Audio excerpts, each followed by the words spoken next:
Hello, everyone. This week, we explore what you have likely recognized as a missing and intentional conversation about power and privilege, as well as a discussion of decolonizing approaches to research and evaluation research specifically. So, this session, this didactic video, will not repeat your readings. You're going to want to explore them carefully so that you understand what Chalisa is talking about, what Tahiwe Smith is talking about relative to decolonizing methodologies and what it might look like. This will enhance what you might have read in Evaluation 500 around Tahiwe Smith. But don't worry, by the way, if you haven't taken that class, it's okay. Also, I want to call your attention to Michelle Muhammad or Michael Muhammad and Carolina Garzon, Angela Reyes, and the West Oakland Environmental Indicators Project, and that's in Wallerstein, and their discussion about how contemporary racism, power, and privilege actually impact community-based participatory and action research. So you're going to be getting a sense of what power and privilege might mean for you in your own work, how it might apply specifically with approaches to community-based participatory and action research. So I hope by now you're coming to understand that CBPAR is truly a research orientation and not a method. So this week you're going to understand this more fully as you consider decolonizing methods and culturally centered and indigenous methodologies for your own learning as you proceed with CBPAR. Hopefully you're going to recognize the alignment, by the way, with what we've been discussing so far. Okay, in week 2, we considered what Paulo Freire and Michel Foucault thought about power. We also explored kind of theoretical underpinnings of community-based participatory and action research, certainly. And as we will discuss here and have discussed a bit and discussed in EVAL 500, our very epistemologies and ontologies, axiologies, and resulting approaches to research are impacted by the unexamined. Now, what I mean by this is that the unexamined Western colonial mindset, which has so captured research, affects us even as we consider this material today. So much so that we're like fish in water. You know, we need it, but we don't see it and we don't know it's there, but we think we depend upon it. So this video is going to take a moment to unpack a few key notions for your consideration this week. And as you think about them, I hope you'll also think about how they might apply to your wicked problems as you approach their examination and study. Okay, so as we reflected in week 2, power is not just what is wielded by the state, war, oppression, regimes, state power, but it exists in different ways and can be used for good or bad, of course, as Foucault suggested, and of course, as Freire indicated. Haugen and Chouinard offer this conceptual framework of power dimensions. So it's not just monolithic. So we've got relational power, and this is about how power is expressed in relationship. But think about kind of the obvious ones: researcher and researched, community and institutions. But as we're reminded in Wallerstein, there are power relationships within coalitions at the intersection of gender and class, sexual orientation, ethnicity, immigration status, geographies, etc. Right? Political power, of course, power of the state, referenced by Foucault, but also expressed in other relationships that carry with it the power of the state. So think about donor and funder relationships, adjunct bodies like planning commissions that may also express the power of the state. And if it isn't empowered by the state, there may be perceptions of that power. Okay. Oh, I can see I'm in the way. Hogan and Chouinard. I have citations if you want these kinds of things too. All right, discursive power. Well, that has to do with society discourse, if you will, and how they discourses predetermine what counts as reality and truth. Let me see if I can make it more. So even my colleagues and I note in our article about measuring approaches to measuring structural aspects of CBPAR, that discursive power can also determine who counts as being part of the community and what that inclusion might mean and the value of their contribution. Okay, historical power, you'll appreciate this because Tahiwe Smith often talks about this. It's what travels with us in communities all the time. It's affected by other forms of power as well. So understanding power in historical terms reveals marginalization and allows interrogation of how we're seeing and understanding truths. Even the tools that might be selected for evaluation, for example, are informed by historical power. So all of this is to say that power can be conceptualized as more than a monolith, and that in fact, it's the dimensions of power that can blur. They are fluid, they can interact with and among the others. And it is something that we must always review and know about and understand and recognize. It's not stagnant in time. Okay. So when we think about power, we also need to think about privilege. Privilege is a system of automatic advantages. We didn't earn them, unearned assets available only to dominant groups of people. They're undeserved, these advantages. We didn't earn them, but they're systemically conferred by structures that are socially and politically created and recreated and maintained in order to continue that relationship of power and privilege. So they're maintained, recreated, created to maintain that relationship of power and privilege. And it's a constant thing. So just as I said with the last slide, power is dynamic, dimensions of power dynamic, privilege is too. And the way these structures operate and reinvent themselves is very important. So you think about how privilege might have been conferred 100 years ago and think about it now. The technological divide was very different back then, but there was one. What does that look like? Okay. So the image here is of the wheel of power and privilege, and the citation is here, but I also have posted it for you on the website. This is a tool to help you and your collaborators think about how power is expressed in the context of your work together. So you can also consider this for yourself, kind of to think about your own place and role in the research process. And this is, by the way, not the only expression of this wheel. You could actually work on it yourself and try to develop it with a coalition yourself. In fact, it would be a terrific exercise. I might just post that. Let me know if that's a helpful thing, and I can make a wheel for us to think about and use in our groups as a collaborative effort to really explore and understand, interrogate power and privilege in the processes. So this wheel consists of 3 rings, and the ring closest to the center represents the groups that have power and privilege. In this example, of course, cisgender, male, able-bodied, colonizer, white, citizen, etc. Right? Has some kind of status. The middle ring represents obstacles to power and privilege. So look at these obstacles. They're expressed in social ways.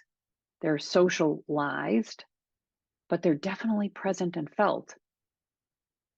And the outer ring represents equity deserving groups, those whose access to privilege and power is blocked by the obstacles of the middle ring.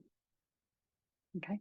So as you study this wheel, and as I say, a link's going to be online here to the article, which is really good, Learning Open Access chapter.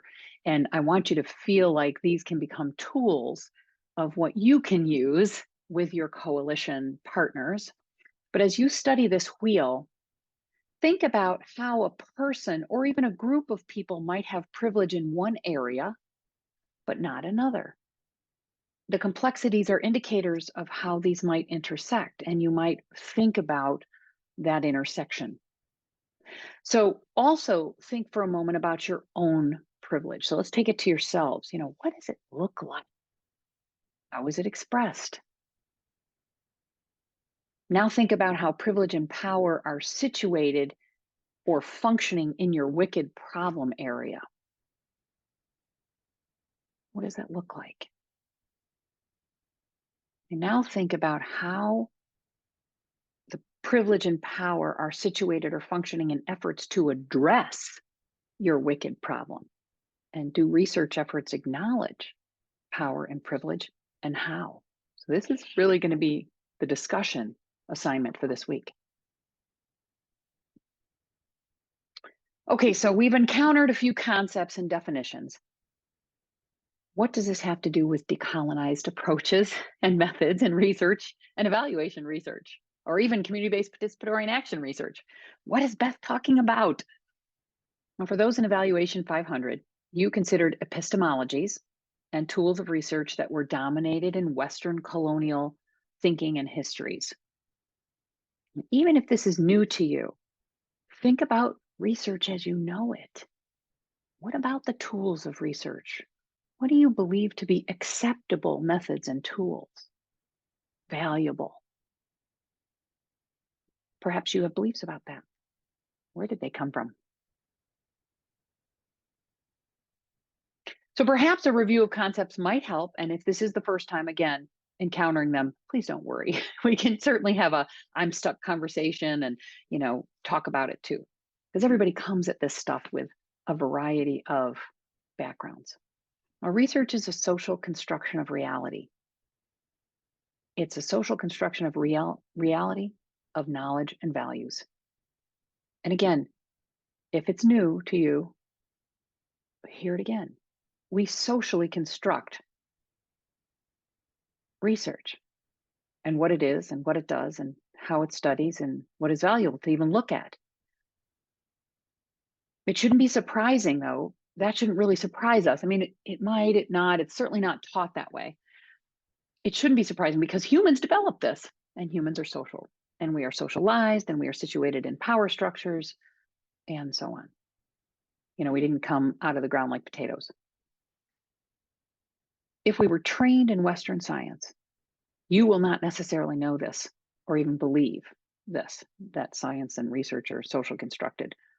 So that's part of our challenge together as a learning community, facing our own biases about what constitutes knowledge or what is possible to know, or the study of it, which is epistemology, the study of knowledge.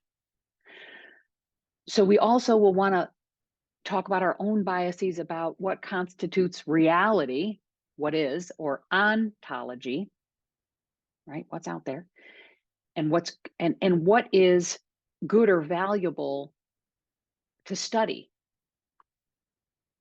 or the nature of that good and valuable thing, axiology. So what's good to know, what's reality, and what's out there to be studied, and what is knowledge, and how do we know what we know?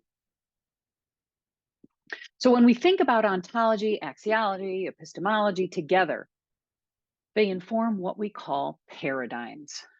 Okay, this is particular ways of seeing the world and thinking about it. You can call it mental models, you can call it buckets of theory. This is just, they all kind of hang together. So these paradigms are socialized like everything else, and they represent certain worldviews and beliefs, values, methods, approaches, because they are standing on the assumption or assumptions about what? About the nature of reality, about the nature of knowledge, about ethics and value systems. Again, they stand on the nature of knowledge, epistemology, the nature of reality, ontology, right? The nature of values and ethics, axiology. Okay. So why is Beth making us think about this? When you think about studying anything, my friends, evaluating or exploring something, and you think about your approach, your conceptualization and ideas are grounded in what you understand to be phenomenon worth knowing about and how you would go about knowing about them. Let me just say that again. When we do research or evaluative research, what we believe, our ideas about what's worth knowing and learning about and how to learn about it is all part of our socialization and where we stand. So when you think about that, because this is socialized, reflecting on this and our biases of training and socialization, it's a constant part of our research praxis. So we have to always continue to understand our biases, peel them like an onion, be humble about them because, oh my God, do I have them? Whoo, honey. And it's a part of our constant praxis, learning, reflection, learning, reflection, learning, reflection, and doing, acting, learning, reflecting.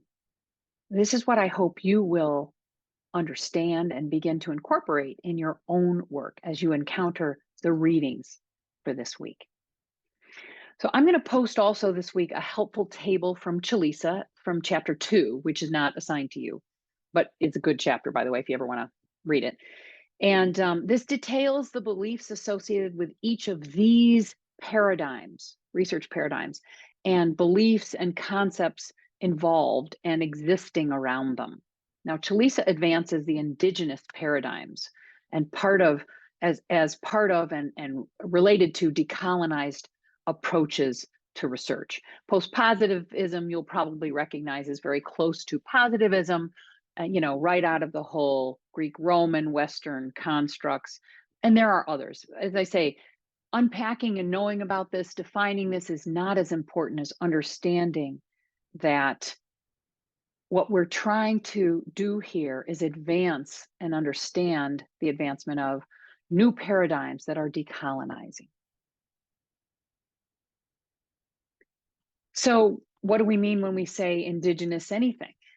Right? So with reference to African contexts, George Sifa Day expresses what that means.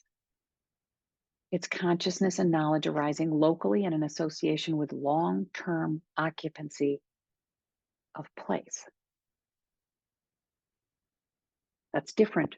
And it's recognized as being different for everyone. Think about this. Seye Ambimbola. He is, Dr. Ambimbola is a global health professor at University of Sydney and editor of BMJ Global Health Journal. Fabulous human being. He was quoted in a recent Forbes article that was focused on decolonizing global health because, like CBPAR, that word's thrown around a ton and, pretty recklessly. And people are trying to colonize the term. And essentially, he said, what decolonized means will depend on where one stands, from which one, from which position one speaks when they're standing and where they're standing, and to which audience they're speaking and to what end. So again, the meaning of decolonizing will depend upon where one stands, from which position they're speaking, to which audience and to what end. So with reference, for example, to decolonize global health, he said, quote, as a Nigerian who was born, raised, and educated in Nigeria, my perspective of decolonizing global health what it means is different to an indigenous or even white Australian or to a Nigerian who grew up in Europe or North America. He said, we frame the problem differently. We see the potential paths to a solution differently. To add additional layers, think now of the wheel of power and privilege that we saw a moment ago. And Ambimbola says, as an academic, he says, my perspective on decolonized global health is different than that of a practitioner. So think about that. And I would also suggest to you, as you think about these concepts that you're reading in Chalisa, Tahiwe Smith, etc., is this only for research outside the US? I ask you, how can this inform our work wherever we are with whomever we work? So I've probably given you way too much to consider or completely not enough, and you've been bored by concepts you already know. Let's hope I hit the middle ground so that together we can establish a common language to share as a learning community. So as you read Shalisa, Tahiwe Smith, etc., I want you to consider these questions, right? And as you consider these questions, perhaps you'll think more about your own wicked problem area.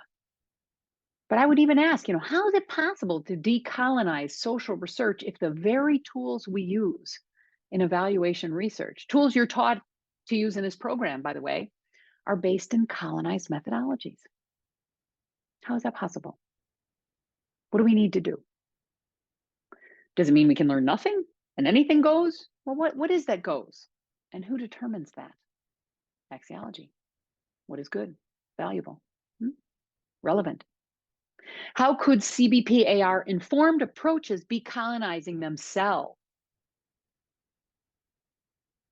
And what components of decolonized methodologies actually resonate with you that you might put into your thinking kit and toolkit as you move forward? Now, I look forward to your thoughts this week as you approach the readings, as you think about the discussion with application to your wicked problem area. You don't have to solve this all. We're all learning about this. We're all figuring this out. And I want to really emphasize this is a praxis. If any of you recall the video with me and my colleague, Dr. Brenda Granillo, about my learning curve with our partners in the Native coalitions and tribal governments around opioids, I showed you that so that you understand we all are on a learning curve. We're all having to understand differently and continue to interrogate our assumptions and to know how to be in community with one another in order to do valuable learning together on problems that matter to our partners and advance their social and political goals so that they thrive as communities. So perhaps some of this reading and your thinking have informed additional search terms, by the way, for your bibliographic assignment. And for example, you might say, oh, I've been searching around, but maybe you start searching for power and privilege in the research about my wicked problem, right? In the research about underwater fire prevention or whatever your wicked problem is. And the options are endless. So you can start to look at that. Research approaches, decolonized research for, or research about, etc. And hopefully we're giving you more language so that will help you see ways that perhaps others have tried to or have criticized approaches to solving your wicked problems. Thanks for being on the journey with me. I look forward to our continued conversation.